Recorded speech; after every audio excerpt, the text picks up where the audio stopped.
Hello बच्चों, मैं सीता कंवर स्वागत करती हूँ आपका राजस्थान सरकार और वेदांता के CSR इनिशिएटिव ई कक्षा में, जिसके टेक्निकल पार्टनर है मिशन ज्ञान।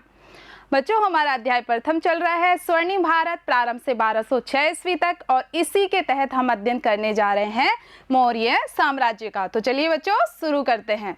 इससे पहले हमने महाजनपद काल के अंतर्गत देखा कि संपूर्ण उत्तर भारत में कोई एक शक्तिशाली, कोई भी सर्वोच्च सत्ता नहीं होती या कोई शक्तिशाली राजवंश नहीं होता। इसकी जगह अनेक छोटे छोटे व स्वतंत्र राज्य होते हैं, जिनको महाजनपद कहा गया था। इन महाजनपदों की संख्या 16 थी, और इनमें से एक शक्तिशाली महाजनपद था मगध का महाजनपद। हर्यक राजाओं के शासन के समय मगध एक शक्तिशाली साम्राज्य के रूप में उभरता है। आगे चलकर धीरे धीरे सभी महाजनपद इसका हिस्सा बन जाते हैं और यह संपूर्ण उत्तर भारत में अपना साम्राज्य स्थापित करता है। तो बच्चों, सबसे पहले हम देखते हैं कि मगध पर किन किन राजवंशों ने शासन किया। सबसे पहले शासन किया, जैसा कि हमने देखा, हर्यक वंश के राजाओं ने, जिनके समय में मगध एक शक्तिशाली साम्राज्य के रूप में उदित हुआ। और जब हम हर्यक वंश के राजाओं की बात करते हैं तो इसके प्रमुख शासक थे बिंबिसार और अजातशत्रु। इसके बाद आता है शिशुनाग वंश का शासन, और शिशुनाग वंश के जो महत्वपूर्ण राजा थे वो थे शिशुनाग व कालाशोक। और इसके बाद आता है नंद वंश, और नंद वंश के संस्थापक थे महापद्म नंद। नंद वंश के अंतिम राजा थे घनानंद। ये वो ही घनानंद थे जिनको पराजित करके चंद्रगुप्त मौर्य मौर्य वंश की नींव रखते हैं। तो अगला कौन सा वंश आएगा? मौर्य वंश। और हमें किस वंश का अध्ययन करना है? हमें मौर्य वंश का ही अध्ययन करना है, क्योंकि प्राचीन भारत के इतिहास का जो सबसे शक्तिशाली राजवंश है वो है मौर्य वंश, क्योंकि इसी के तहत भारत में प्रथम अखिल भारतीय साम्राज्य की स्थापना होती है। तो मौर्य वंश के बाद भी अनेक वंश आते हैं जो कि मगध पर शासन करते हैं, लेकिन मौर्य वंश के पतन के बाद का जो काल होता है उसे जाना जाता है मौर्योत्तर काल के नाम से। तो बच्चों, ये हम आगे पढ़ेंगे मौर्योत्तर काल के तहत जो शुंग वंश है, कण्व वंश है और सातवाहन वंश। अभी हम डिस्कस करेंगे मौर्य वंश को, मौर्य साम्राज्य को। तो मौर्य वंश का जब शुरुआत देखते हैं तो 326 ईसा पूर्व के लगभग मगध पर उस वक्त घनानंद का शासन था। और घनानंद एक विलासी राजा था। उसने अपनी प्रजा पर अत्यधिक कर लगा रखे थे और प्रजा उसके अत्याचारों से बहुत ज़्यादा दुखी थी। ठीक उसी समय सिकंदर का उत्तर पश्चिमी भारत पर शासन था। उत्तर पश्चिमी भारत पर किसका शासन था? सिकंदर का शासन था। और पूरा पश्चिमोत्तर भारत सिकंदर के आक्रमण से भयग्रस्त था, यानी सिकंदर का उनको डर था।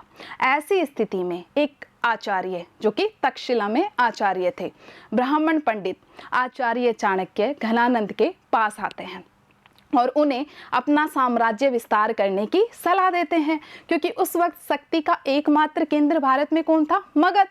तो इसलिए वो मगध में आते हैं और वहाँ के राजा घनानंद को अपना साम्राज्य विस्तार करने की सलाह देते हैं। लेकिन घनानंद उनका यूं कहकर अपमान कर देते हैं कि एक ब्राह्मण राजा को उसके कर्तव्य की क्या शिक्षा देगा, और ऐसा कहकर उसे अपने दरबार से अपमानित करके निकलवा देते हैं। और ये बात आचार्य चाणक्य को, जो आगे चलकर कौटिल्य के नाम से प्रसिद्ध हुए, उनको बहुत ज़्यादा ये बात चुभ जाती है। वो बहुत ज़्यादा अपमानित महसूस करते हैं और उसी वक्त वो दृढ़ प्रतिज्ञा करते हैं कि मैं इस नंद वंश का खात्मा करके ही रहूँगा। और इसके लिए वो तैयार करते हैं अपने शिष्य चंद्रगुप्त मौर्य को, जो आगे चलकर अपने इन्हीं गुरु कौटिल्य की सहायता से 322 ईसा पूर्व में नंद राजा घनानंद को पराजित करके मौर्य राजवंश की स्थापना करते हैं। तो कहानी समझ में आई ना बच्चों आपको, कि किस तरह से मगध पर किसका शासन था? घनानंद का शासन था। लेकिन घनानंद कैसा राजा था? विलासी राजा था। जनता भी उसके अत्याचारों से दुखी थी, सिकंदर के आक्रमण का भी भय था। तो ऐसी स्थिति में मगध में अब कौन से राजवंश की स्थापना होती है? मौर्य राजवंश की स्थापना होती है, जो कि एक बहुत ही शक्तिशाली राजवंश बनकर निकलता है, आगे उभरता है। तो यहाँ से अपना 1 नंबर का अति लघुत्तरात्मक क्वेश्चन बनता है कि मौर्य वंश के संस्थापक का नाम बताइए। तो मौर्य वंश के संस्थापक कौन थे? चंद्रगुप्त मौर्य। उन्होंने अपने गुरु कौटिल्य की सहायता से 322 ईसा पूर्व में नंद वंश के अंतिम राजा घनानंद को पराजित करके मौर्य वंश की स्थापना की थी। अब बात आती है आचार्य चाणक्य की। इनका मूल नाम था विष्णुगुप्त। आचार्य चाणक्य आगे चलकर कौटिल्य के नाम से प्रसिद्ध हुए और ये चंद्रगुप्त मौर्य के शासनकाल में महामंत्री रहे। इन्होंने एक बहुत ही महत्वपूर्ण ग्रंथ की रचना की जिसका नाम था अर्थशास्त्र। इसमें हमें मौर्यकालीन राजनीति और सामाजिक जीवन की जानकारी प्राप्त होती है। तो बहुत ही महत्वपूर्ण ग्रंथ है, पूछा भी जाता है कि अर्थशास्त्र किसकी रचना है? कौटिल्य की रचना है। और कौटिल्य किसके गुरु थे? चंद्रगुप्त मौर्य के गुरु थे। आगे चल के मौर्य वंश में अनेक प्रतापी शासक हुए जिन्होंने कुल मिलाकर 137 वर्षों तक शासन किया। यानी मौर्य वंश कितने साल तक रहा? लगभग 137 साल तक रहा। अब एक बार देखते हैं कौन कौन से राजा हुए इस वंश में। सबसे पहले हमने देखा चंद्रगुप्त मौर्य, फिर चंद्रगुप्त मौर्य के पुत्र और उत्तराधिकारी बिंदुसार, बिंदुसार के पुत्र अशोक, फिर अशोक के पुत्र कुणाल, फिर दशरथ, संप्रति, शालिशुक, देववर्मन, सतधन्वन और वृहदर्थ मौर्य।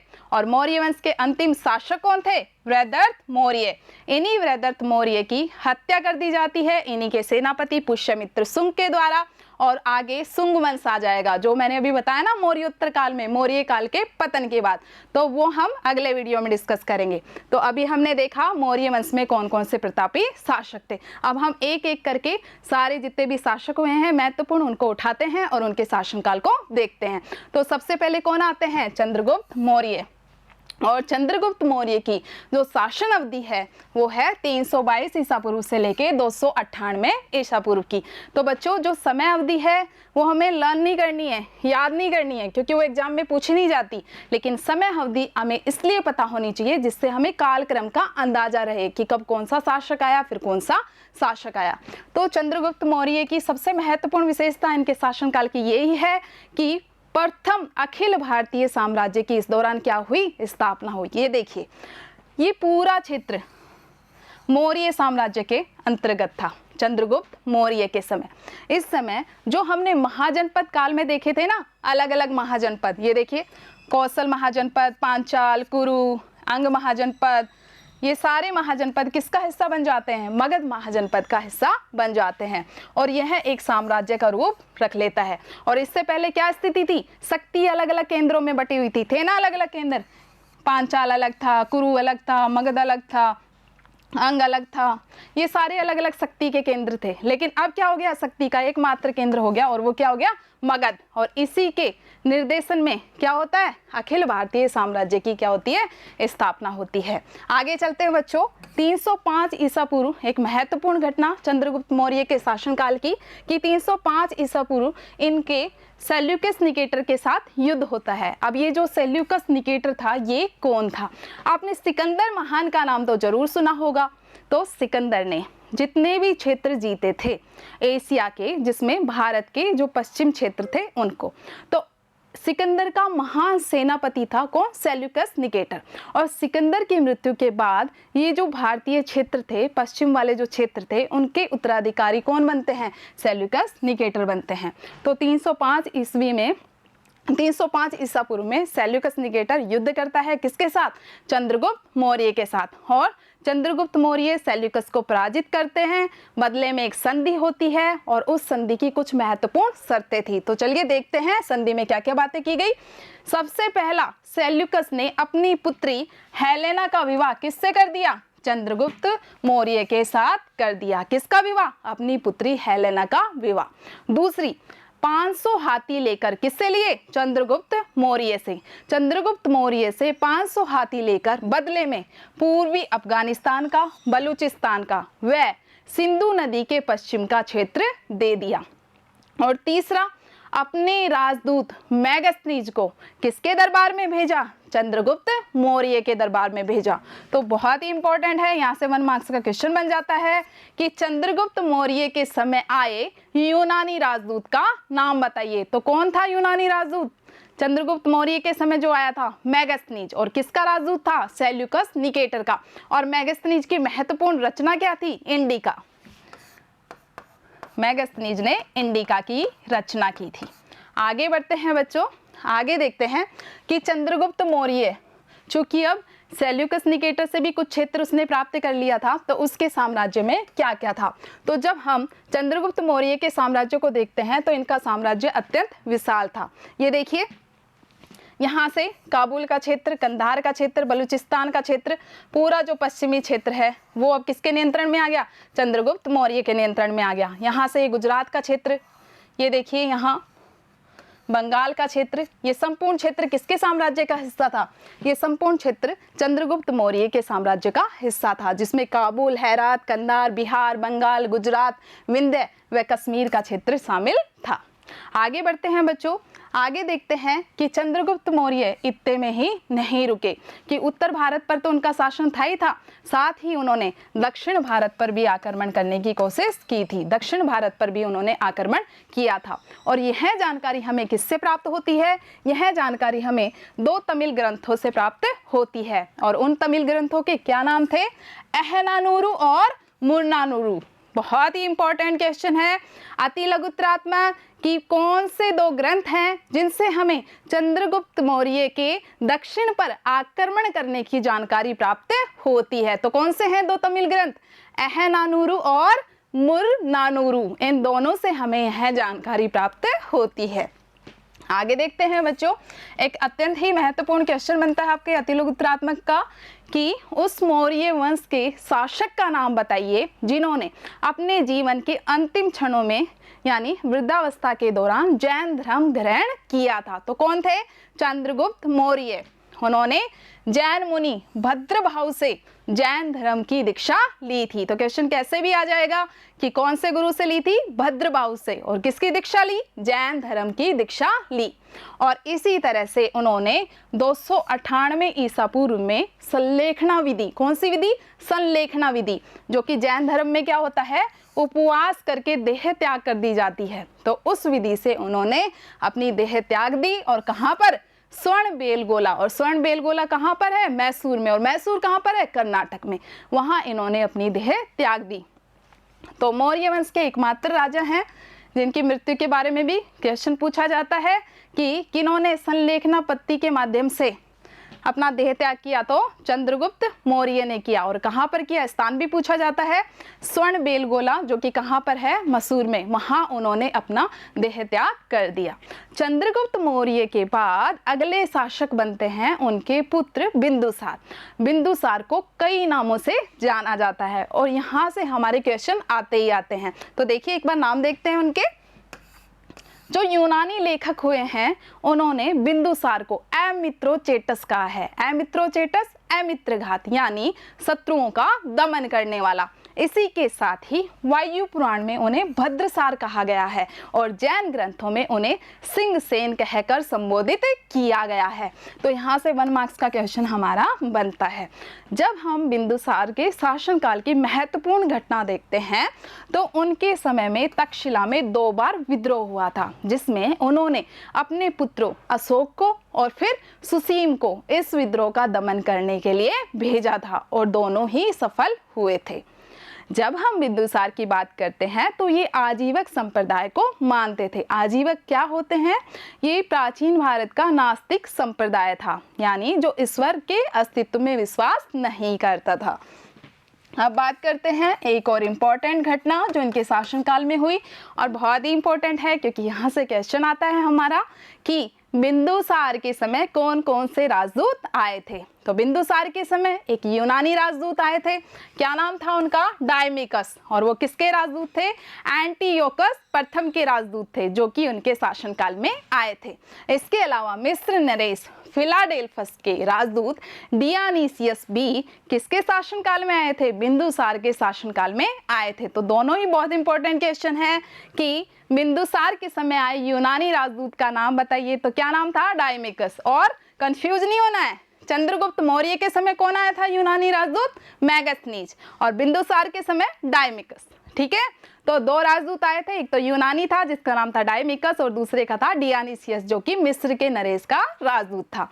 आगे बढ़ते हैं बच्चों, आगे बात करते हैं मौर्य वंश के सबसे प्रतापी शासक के बारे में, जो कि न केवल भारत के बल्कि विश्व के सफल शासकों में गिने जाते हैं, और उनका नाम था सम्राट अशोक। तो देखते हैं, सबसे पहले उनके कार्यकाल को देखते हैं। उनका कार्यकाल है 272 ईसा पूर्व से लेकर के 232 ईसा पूर्व तक।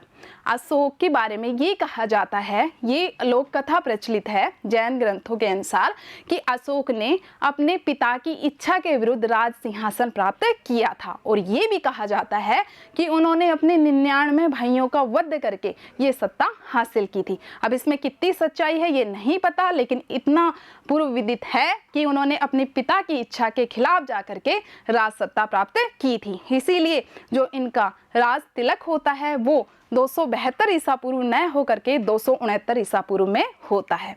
तो चलिए बच्चों, सबसे पहले देखते हैं कि अशोक को क्या अशोक कहकर किन किन अभिलेखों में संबोधित किया गया है।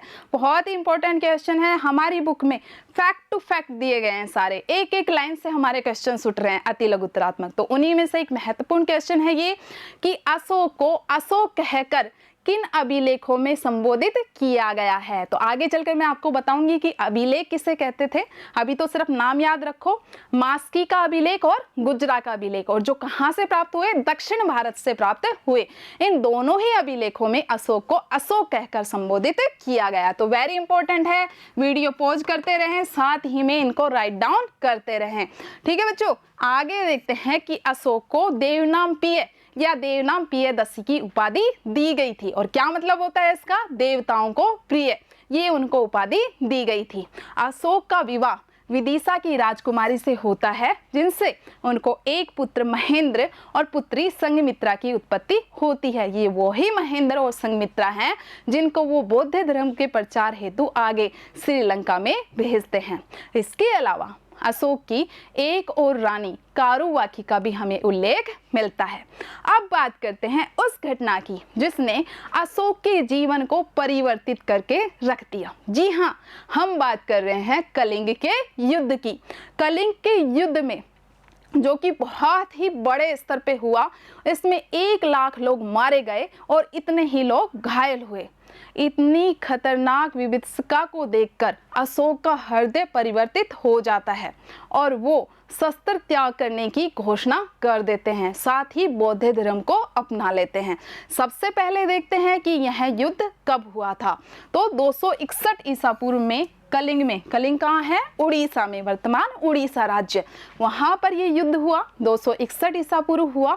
और अगर उनके राज्याभिषेक की तिथि से अनुमान लगाए जो कि 269 ईसा पूर्व में हुआ था, तो अगर उनके राज्याभिषेक के हिसाब से देखें तो राज्याभिषेक के 8वें वर्ष बाद ये क्या हुआ? कलिंग का युद्ध हुआ। और उस वक्त कलिंग पर नंदराज का शासन था। और ये जानकारी हमें किससे प्राप्त होती है? ये जानकारी हमें हाथी गुम्फा अभिलेख से प्राप्त होती है। जैसे कि बच्चों, मैंने सबसे प्रथम वीडियो में आपको बताया था कि इतिहास को हम किससे जानते हैं।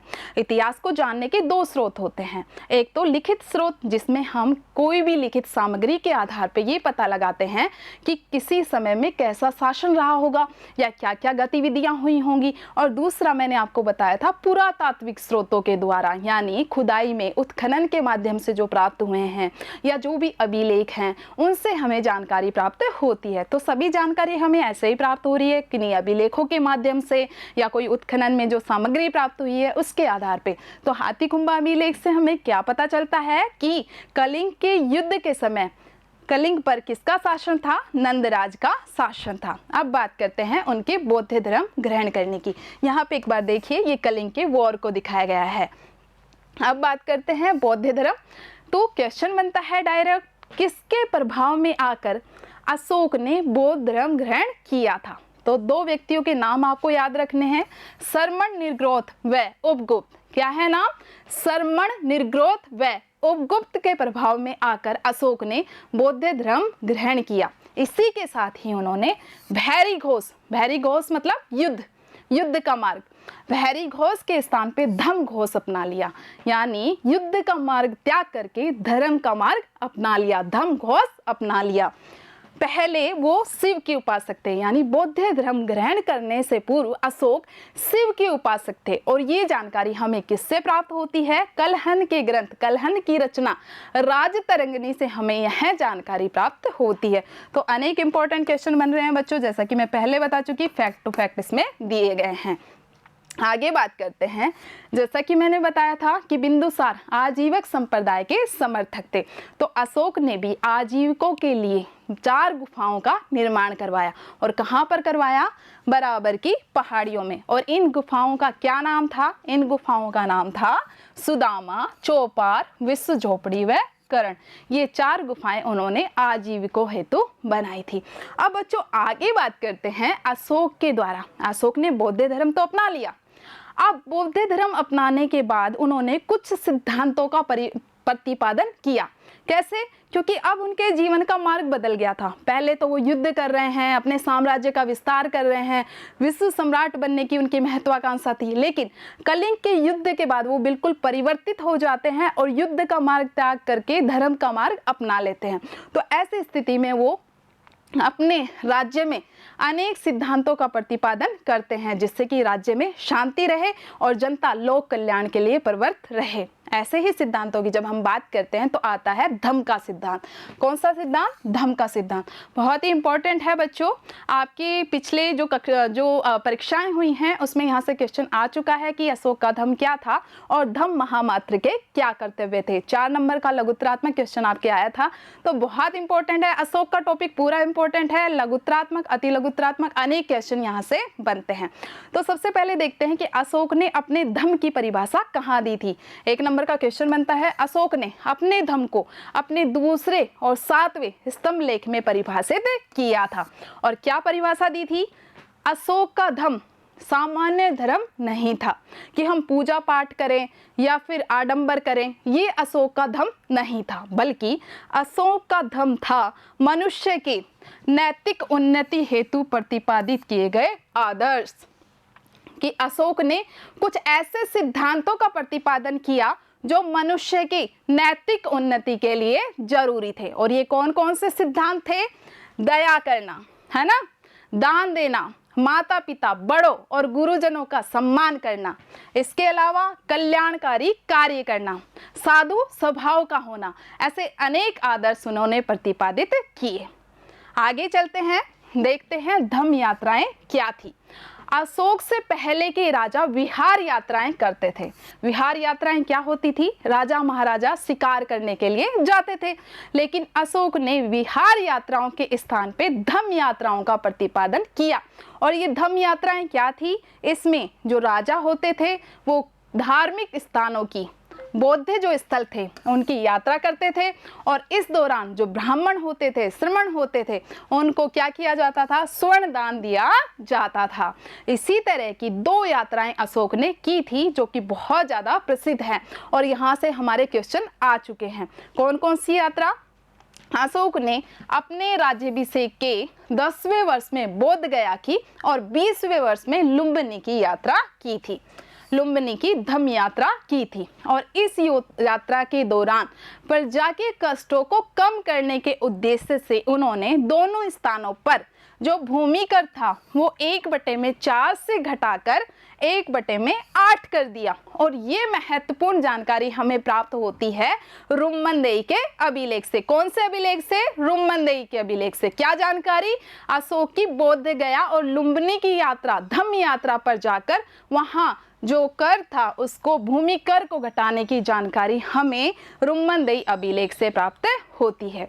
आगे बात करते हैं कि अशोक ने जो धम्म के सिद्धांत का प्रतिपादन किया उसके लिए उन्होंने एक अधिकारी की नियुक्ति की थी और उस अधिकारी का जो पद नाम था वो था धम्म महामात्र। क्या था? धम्म महामात्र। तो डायरेक्ट हमारा क्वेश्चन आता है कि धम्म महामात्र कौन था और उसके कार्य बताइए।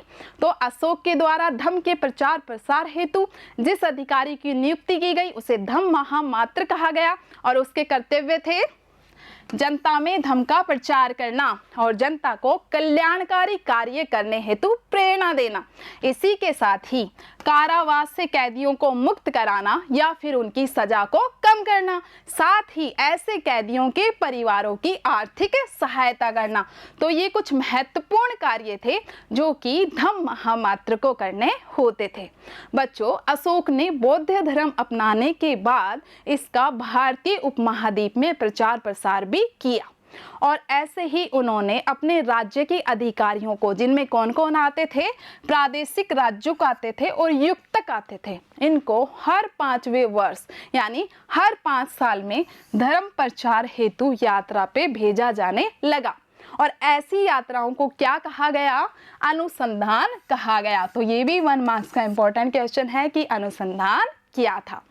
ऐसे ही इन्होंने श्रीलंका में अपने पुत्र महेंद्र और पुत्री संघमित्रा को बौद्ध धर्म का प्रचार करने के लिए भेजा और ये कहा जाता है इसी के साथ ही श्रीलंका में बौद्ध धर्म की शुरुआत हुई थी। आगे देखते हैं कि अशोक बुद्ध के त्रिरत्नों में आस्था व्यक्त करते हैं और ये त्रिरत्न कौन कौन से थे? बुद्ध, धम्म और संघ। और ये जानकारी हमें प्राप्त होती है भाब्रू के शिलालेख से। तो इम्पोर्टेंट क्वेश्चन है 1 मार्क्स का कि अशोक ने बुद्ध के त्रिरत्नों में आस्था व्यक्त की। ये जानकारी हमें कहाँ से प्राप्त होती है? भाब्रू के शिलालेख से प्राप्त होती है। आगे बात करते हैं अभिलेखों की, जो कि मैंने बताया था आपको कि आगे क्लियर करूंगी कि अभिलेख क्या होते थे। बच्चों, प्राचीन काल में जो राजा होते थे वो अपनी प्रजा को जो भी संदेश देते थे या जो भी आदेश देते थे वो कठोर सतह पर खुदवा देते थे। और कठोर सतह पता ही है किसकी होती है? क्या तो पत्थर की, चट्टान की या धातु की। तो इनमें वो अपना मैसेज क्या कर देते थे? उत्कीर्ण करवा देते थे। क्यों करवा देते थे? जिससे कि वो परमानेंट रहे और सार्वजनिक स्थानों पर उन्हें लगा दिया जाता था, जिससे कि जनता उनको समय समय पर पढ़ती रहे और उन पर ध्यान देती रहे। तो उन्हें ही क्या कहा जाता था? अभिलेख कहा जाता था। तो अभिलेख कई प्रकार के होते थे, जैसे शिला पे जो खुदवाए जाते थे उन्हें शिलालेख, स्तंभ बना करके जो लगा दिए जाते थे उन्हें स्तंभ लेख। ठीक है, तो क्वेश्चन बनता है कि प्रथम भारतीय शासक बताइए जिन्होंने अभिलेखों के माध्यम से अपनी प्रजा को संबोधित किया। तो कौन थे? सम्राट अशोक। यही वो पहले भारतीय राजा थे जिन्होंने अभिलेखों के माध्यम से अपनी प्रजा को संबोधित किया। भारतीय उपमहाद्वीप में अनेक अभिलेख हमें अशोक के प्राप्त हुए हैं और अशोक को ऐसा करने की प्रेरणा प्राप्त हुई ईरानी राजा दारा से, जिनको क्या कहा गया? डेरियस प्रथम। उनसे ये करने की प्रेरणा अशोक को प्राप्त हुई। अशोक ने जितने भी अभिलेख लिखे वो ब्राह्मी लिपि में लिखे। लिपि क्या होती है जानते हो ना? किसी भी भाषा की अपनी लिपि होती है। जैसे अभी हिंदी भाषा की कौन सी लिपि है? देवनागरी लिपि। तो देवनागरी लिपि भी बाएं से दाएं लिखी जाती थी और ब्राह्मी लिपि ये भी बाएं से दाएं ही लिखी जाती थी। लेकिन क्वेश्चन बनता है यहाँ से कि अशोक के 2 ऐसे भी अभिलेख थे जो ब्राह्मी लिपि में नहीं लिखे गए। तो फिर कौन सी लिपि में लिखे गए? खरोष्टी लिपि में। और ये अभिलेख कौन से थे? ये अभिलेख थे मानसेहरा का अभिलेख और शाहबाजगढ़ी का अभिलेख, जो कि पश्चिमी क्षेत्रों से प्राप्त हुए हैं, पाकिस्तान वाले उधर के क्षेत्रों से। ठीक है, तो कौन कौन से? मानसेहरा का अभिलेख और शाहबाजगढ़ी का अभिलेख। ये कौन सी लिपि में लिखे गए? वेरी इंपॉर्टेंट क्वेश्चन है। दोनों अभिलेखों के नाम पूछे जाते हैं। कॉम्पिटिटिव एग्जाम में भी बहुत सारे क्वेश्चन आते हैं यहाँ से और बोर्ड के एग्जाम में भी। तो खरोष्टी लिपि बच्चों क्या थी? ये दाएं से बाएं लिखी जाती थी, जैसे कि फारसी लिखी जाती है ना, ठीक वैसे ही दाएं से बाएं यहाँ लिखी जाती थी। अब बात करते हैं कि जो ये अशोक के अभिलेख थे इनको पहली बार किसने पढ़ा? तो अशोक के अभिलेखों को प्रथम बार पढ़ने में सफलता प्राप्त की थी जेम्स प्रिंसेप ने। ठीक है, तो ये भी क्वेश्चन आता है, किसने पढ़ा पहली बार? जेम्स प्रिंसेप ने पढ़ा। ये देखिए यहाँ पे अभिलेख बताए गए हैं, इस तरह से होते हैं, कठोर सतह पे उत्कीर्ण करवाए हुए होते हैं। यहाँ पे राजा का अपनी प्रजा के लिए संदेश या फिर कोई आदेश या फिर कुछ नियम ये सब उत्कीर्ण होते थे। आगे चलिए बच्चों, देखते हैं अशोक के साम्राज्य को। हमने देखा था इससे पहले चंद्रगुप्त मौर्य के साम्राज्य को, और यहाँ देखिए हमने पहले चंद्रगुप्त मौर्य का साम्राज्य यहाँ तक देखा था, लेकिन अशोक ने इस साम्राज्य का विस्तार यहाँ तक कर लिया और लगभग पूरे भारत पे इन्होंने अपना नियंत्रण स्थापित कर लिया। सिर्फ चोल, पांड्य, केरल, चेर, चोल, पांड्य, ये ऐसे राज्य थे जो कि उस वक्त स्वतंत्र थे। इनके अलावा पूरा भारत मौर्य साम्राज्य का हिस्सा था। ये देखिए अशोक के शिलालेखों से हमें ये जानकारी प्राप्त होती है कि उस वक्त चोल, चेर, पांड्य व केरल स्वतंत्र राज्य थे। और आगे जब हमारी इसी चैप्टर में हम आगे चलेंगे, दक्षिण भारत के मुख्य राजवंशों के तहत हम पढ़ेंगे चोल वंश के बारे में। तब हम पूरा उसका हिस्ट्री देखेंगे कि चोल वंश कब से वहाँ शासन कर रहा था।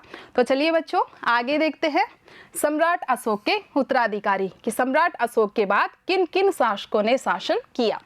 तो अशोक ने कुल 40 साल तक शासन किया। उसके बाद 232 ईसा पूर्व में इनकी मृत्यु हो जाती है और अशोक की मृत्यु के बाद अगले 50 सालों तक कमजोर उत्तराधिकारियों का शासन रहता है और इसके कारण क्या होता है, कुछ ही समय बाद मौर्य वंश की समाप्ति हो जाती है। एक बार देखते हैं, अशोक के बाद कुणाल जो कि उनके पुत्र थे वो शासन करते हैं। उनके बाद दशरथ, संप्रति इनका शासन रहता है।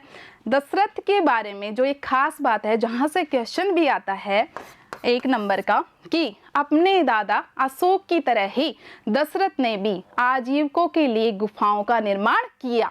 इन्होंने नागार्जुनी गुफाएं आजीविकों को दान में दी। तो क्वेश्चन आ जाता है, किस मौर्य वंशी शासक ने नागार्जुनी गुफाएं आजीविकों को दान में दी थी? तो किसने दान में दी थी? दशरथ ने दान में दी थी। अब बात करते हैं मौर्य वंश के अंतिम शासक की। तो मौर्य वंश के अंतिम शासक थे वृहदर्थ मौर्य, और वृहदर्थ मौर्य के एक सेनापति होते हैं पुष्यमित्र शुंग, और वो वृहदर्थ मौर्य को कमजोर और अयोग्य समझते हैं और इस मौके का फायदा उठा करके उनकी क्या कर देते हैं, हत्या कर देते हैं। और इसी के साथ क्या होता है, मौर्य वंश समाप्त हो जाता है। और मौर्य वंश के बाद जो मौर्योत्तर काल है, मौर्यों के बाद का समय जिसमें शुंग वंश आएंगे, कणव वंश आएंगे, सातवाहन वंश आएंगे, वो समय प्रारंभ हो जाता है। और मौर्यों के बाद विदेशी आक्रमण भी प्रारंभ हो जाते हैं, क्योंकि यहाँ पे कोई एक शक्ति तो रहती नहीं है ना, कोई एक शक्तिशाली साम्राज्य रहता नहीं है, क्योंकि मौर्य साम्राज्य का पतन हो चुका था, छोटी छोटी शक्तियां थी। ऐसी स्थिति में भारत की कमजोर स्थिति का फायदा उठाकर यहाँ पर विदेशी आक्रमण भी होने लग जाते हैं, जिन्हें हम इसी पाठ के तहत आगे अध्ययन करेंगे। तो बच्चों आशा करती हूँ कि आपको मौर्य साम्राज्य समझ में आया होगा। हमने जितने भी महत्वपूर्ण राजा पढ़े हैं, आपको उनके वंश की जो उनके शासनकाल के दौरान जो महत्वपूर्ण कार्य हुए हैं उनको नोट डाउन करना है, लर्न करना है। अगले वीडियो में हम मिलते हैं मौर्य साम्राज्य की जो राजनीतिक स्थिति थी, किस प्रकार से शासन होता था, उनकी सामाजिक सांस्कृतिक स्थिति कैसे थी, उसका हम अध्ययन करेंगे। धन्यवाद।